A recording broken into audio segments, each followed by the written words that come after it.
Olá, vamos dar início à compreensão do cálculo estequiométrico simples, vendo algumas dicas e exemplos iniciais.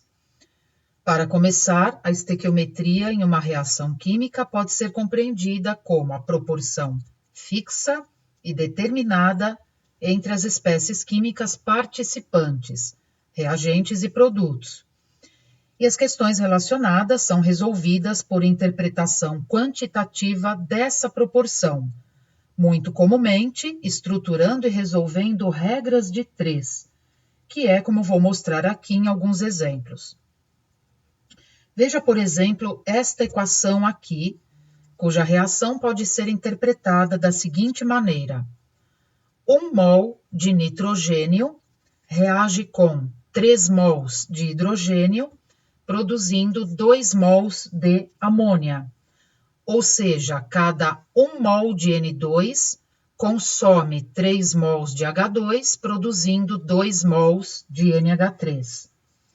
O que significa que a proporção entre o N2, o H2 e o NH3, nessa reação e nessa ordem, é de 1 para 3 para 2, sendo que esses números 1, 3 e 2, que são os coeficientes estequiométricos desta equação, representam a razão fixa entre as correspondentes substâncias químicas envolvidas. Agora vamos ver algumas dicas que podem ser úteis para você se organizar e resolver exercícios de estequiometria.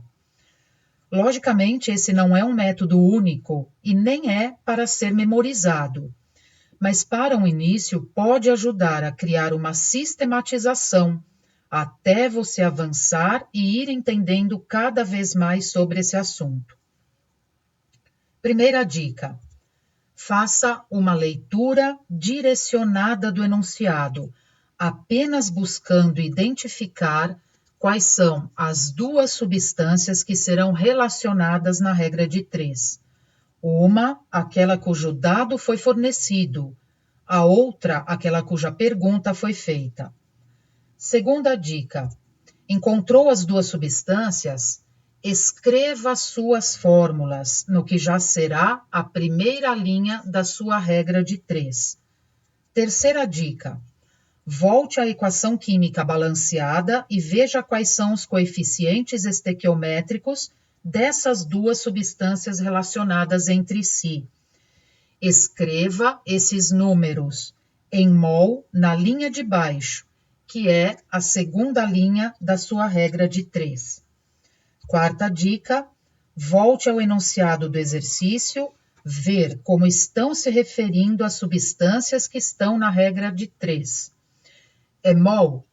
É massa? É volume? É quantidade de entidades químicas, como átomos, moléculas, fórmulas? Faça essa troca para cada uma das duas substâncias separadamente, ou seja, troque o termo mol, se for o caso, para o que for mais adequado para cada uma delas. Este passo ficará mais claro no exemplo que eu vou resolver daqui a pouco. Essa troca deve aparecer por escrito na terceira linha da sua regra de três. Quinta dica: agora, na quarta linha, você encaixa o dado fornecido no problema e a pergunta feita, sempre com as devidas unidades. Agora é só resolver a regra de três, fazendo a conhecida multiplicação em cruz. Antes de eu resolver um exemplo de exercício, veja este esquema sobre o que podemos fazer para trocar o termo mol para seu equivalente em massa, volume ou quantidade de entidades químicas, como número de átomos, número de moléculas, íons, etc. Bem, para trocá-lo por massa, use o conhecimento da massa molar da correspondente substância, sendo que 1 mol corresponde à massa molar. Se for para trocar por volume e a reação ocorrer em condições normais de temperatura e pressão, use o conhecimento de que nessas condições, 1 mol de qualquer gás ocupa o volume de 22,4 litros. Mas se as condições forem outras, você pode calcular o volume pela equação geral dos gases ideais, PV igual nRT.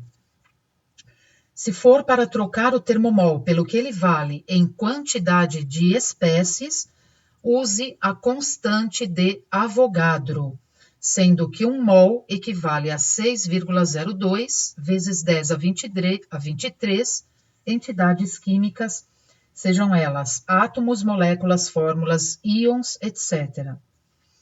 Vamos ver tudo isso aplicado em alguns exemplos. Exemplo 1. Que quantidade química de NH3 é produzida a partir de 2 mols de H2 nesta reação aqui equacionada? Bem, eu identifiquei as duas substâncias que eu vou relacionar entre si na minha regra de 3 e começo então escrevendo suas fórmulas. NH3 relacionando com H2. Na equação, o coeficiente estequiométrico do NH3 é 2, isso significa que eu vou escrever aqui 2 mols. E o coeficiente estequiométrico do H2 é 3, isso significa que eu vou escrever aqui 3 mols. Ou seja, partindo de 3 mols de H2, somos capazes de produzir 2 mols de amônia de acordo com esta equação. Mas o dado do problema são 2 mols de H2. Se com 3 mols de H2 eu produzo 2 mols de NH3, então, com 2 mols de H2, eu vou produzir N, que é a minha incógnita. Multiplico em cruz, N igual a 2 mols vezes 2 mols dividido por 3 mols. Uma unidade mol de cima é cortada com a de baixo, e esta conta resulta em 1,3 na unidade que sobrou sem ser cortada, que é mol. Fica assim resolvido este exemplo. Exemplo 2.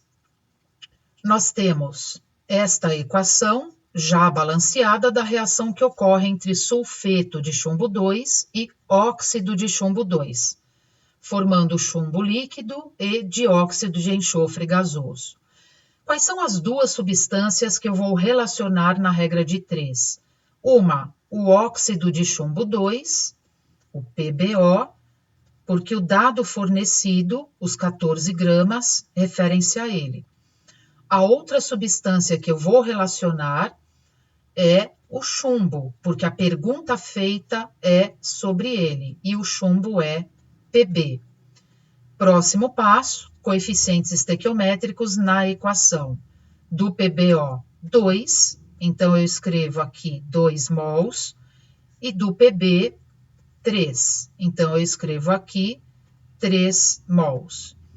Bem, só que agora eu percebo o seguinte: o dado fornecido do óxido de chumbo 2 é massa, o que significa que eu vou trocar para o óxido de chumbo 2 o termo mol pelo que ele vale em massa.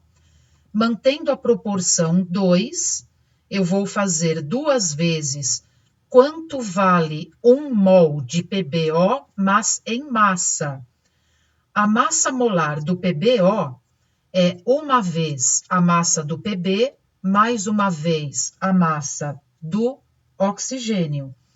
Esta soma resulta em 223 gramas, ou seja, eu troquei o termomol pelo que ele vale em massa para o PbO, porque o dado fornecido do PbO está em massa. Eu vou fazer o mesmo para o chumbo. No enunciado, a pergunta feita sobre o chumbo é também massa, o que significa que eu vou também trocar o termomol do chumbo pelo que ele vale em massa, mantendo a proporção 3 vezes. O Pb tem massa 207. Isso significa que 1 mol de Pb equivale a 207 gramas. Eu troquei também o termomol do PB pelo que ele vale em massa, porque a pergunta feita é massa. Eu ajustei a terceira linha da regra de 3 com o enunciado do problema. Bem, mas o que eu tenho como dado fornecido, eu tenho 14 gramas de PBO. Então, a partir dessa massa de óxido de chumbo 2, qual será a massa de chumbo produzida? E a partir daqui, multiplicando em cruz, eu calculo o M, fazendo a seguinte conta: 14 gramas, que eu vou multiplicar por 3 por 207 gramas, e vou dividir por 2 vezes 223 gramas. Uma unidade grama de cima e de baixo é cortada, e esta conta resulta em 19,5 na unidade que sobrou gramas. Ou seja, a partir de 14 gramas de óxido de chumbo 2, conseguimos, por meio desta reação, produzir 19 gramas e meio de chumbo. Bem, vamos para um terceiro exemplo.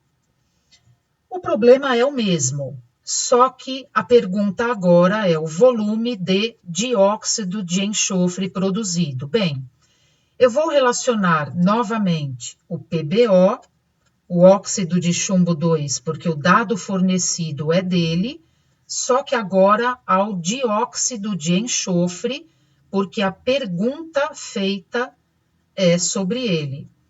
Qual é a proporção na reação entre as substâncias? É 2 para 1. Isso significa que, partindo de 2 mols de PBO, somos capazes de produzir 1 mol de SO2. Eu vou trocar o termo mol do PBO por massa, porque o dado fornecido do PBO é massa. 2 mols de PBO são 2 vezes 223 gramas de PBO, a massa molar do PBO, como já vimos. 1 mol de SO2, nas condições normais de temperatura e pressão, corresponde a 22,4 litros. 1 mol, uma vez, 22,4 litros.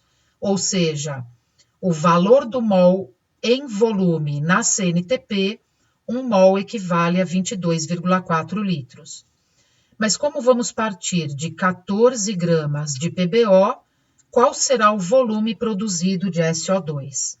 Eu multiplico aqui em cruz e eu calculo o volume fazendo a seguinte conta: 14 gramas vezes 1 vezes 22,4 litros, dividido por 2 vezes 223 gramas.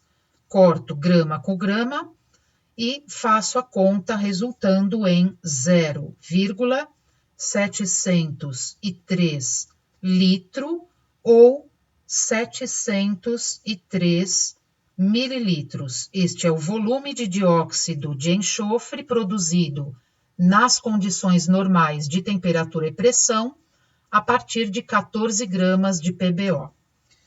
Bem, ficamos por aqui. Até a próxima videoaula.